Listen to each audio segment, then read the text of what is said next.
મહાશિવરાત્રીના મેળાને લઈને હવે ધીમે ધીમે સમગ્ર દેશમાંથી નાગા સંન્યાસી ગિરનાર તરફ આવી રહ્યા છે। ભવનાથની તળેટીમાં 5 દિવસ સુધી ધૂણી દેખાવીને શિવના સૈનિક એવા નાગા સંન્યાસીઓ અલેખને ઓટલે શિવ આરાધના કરતા જોવા મળશે।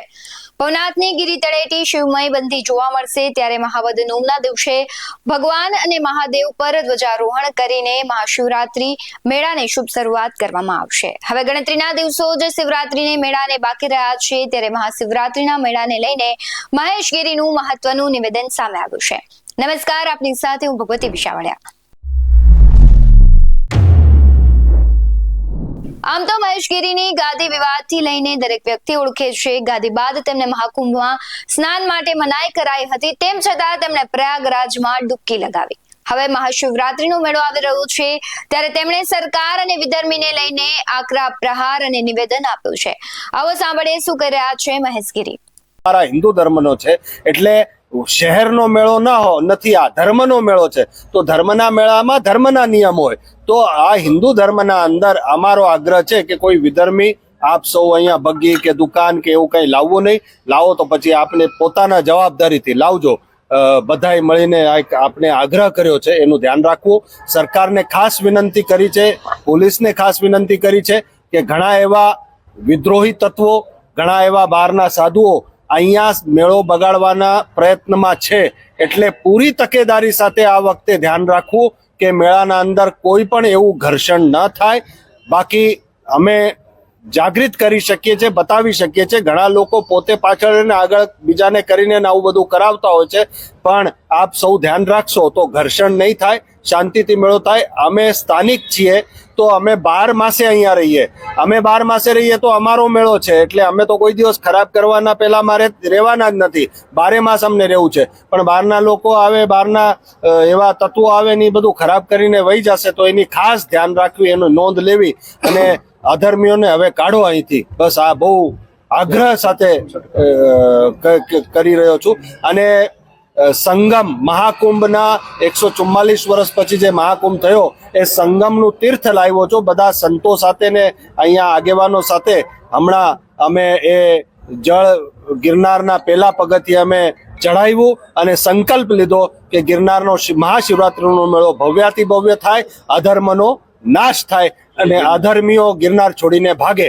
જય ગિરનારી। દર વર્ષે આ વખતે પણ તંત્ર ધ્યાન નહીં દે તો શું કરશો? હું દર વખતે એક જ વાત કહું છું કે તમે કાયમના માટે આનો સુવિધાનું કરો। કાયમના માટે સુવિધા જો તમે ઊભી કરશો તો આવી તકલીફ નહીં પડે। પણ મને બહુ આશ્ચર્ય થાય છે દર વખતે કે કોઈ વિઝનરી જો અધિકારી હોય, વિઝનરી નેતા હોય કે એવું હોય ને તો આ સમસ્યા નહીં આવે। તો ક્યાંક કંઈક કમી રહી છે અને કદાચ જુનાગઢની જનતા મને એમ લાગે સૂરજ મોડો જાગતો હોય એમ મોડી પડી રહી છે।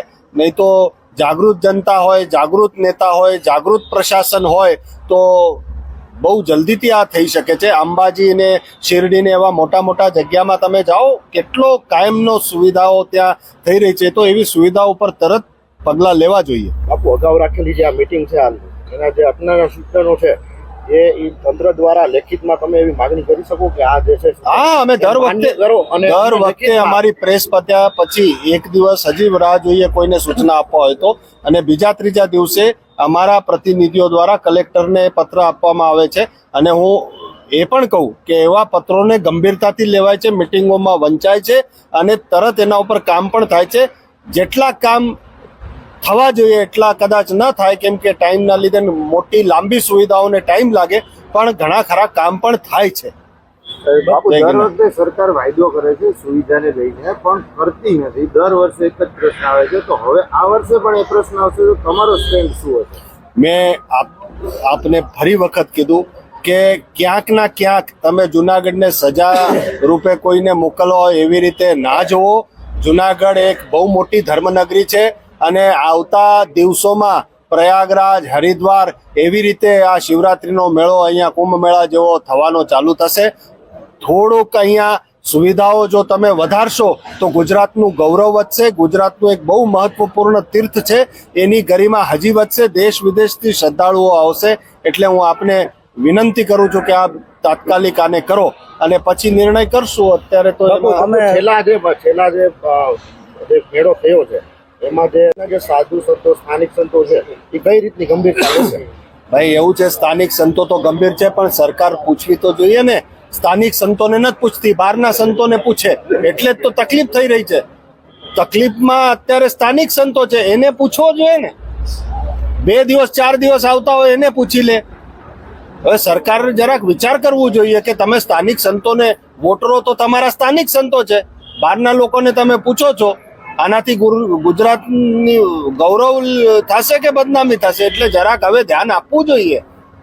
અને આ દૂષણો બંધ કરવા માટે પોલીસ અને કલેક્ટરે એકદમ સખ્ત રહીને દરેક રાઉટીમાં ચેકિંગ કરવી જોઈએ. કોઈ અસામાજિક કૃત્ય થઈ રહ્યું છે કે નહીં, કોઈ અસામાજિક તત્વો છે કે નહીં, ધર્મના વિરુદ્ધ કોઈ કાર્યો થઈ રહ્યા છે કે નહીં, ભગવો પહેરીને કોઈ આતંકવાદી તો નથી, દારૂ પીને ટૂન તો નથી થયેલો, કોઈ એવો છે કે નહીં. તો આ બધું જોવું જોઈએ. જય ગિરનારી. યોગીજીની વાત કરી હતી તમે, યોગીજીએ કીધું મેદાનમાં મેળો થશે, એ વાતનું કઈ બોલશો? મેં કહી તો દીધું સાહેબ કે એ જે તત્વો એવા મેળાને બગાડવા માટે માગતા હોય છે ને પોતાનું તુતારી વગાડવા માંગતા હોય, આ વખતે એવા વ્યક્તિત્વોને યોગીજીએ બહુ ચોખ્ખી ભાષામાં કીધું કે તમને મેળો આ પટમાં કરવો છે કે જેલમાં કરવો છે નક્કી કરી લો. એટલે એકદમ પેલા ગલુડિયો નો કું કરતું કુણામાં વહી જાય એમ વહી ગયા. એટલે અહીંયા જો સરકાર થોડીક આવી શક્તિ બતાવે તો આ બધા ગલુડી. અને મહેશગીરી મેળાની વ્યવસ્થાને લઈને અનેક પ્રશ્નો કરે છે. શિવરાત્રીના મેળાને જે તે હિન્દુ મેળો ગણાવે છે, ત્યારે આ મુદ્દા પર આપનું શું કહેવું છે તે કમેન્ટ કરીને જરૂરથી જણાવજો. આવા જ વધુ અહેવાલો સાથે ફરી મળતા રહીશું. તમે અમારી યુટ્યુબ ચેનલને સબસ્ક્રાઇબ કરવાનું, અમને ફેસબુક અને ઇન્સ્ટાગ્રામ પર ફોલો કરવાનું ભૂલશો નહીં. બાકી નવી અપડેટ્સ માટે આપ જોતા રહો બેસ 9 ટીવી ન્યૂઝ. નમસ્કાર.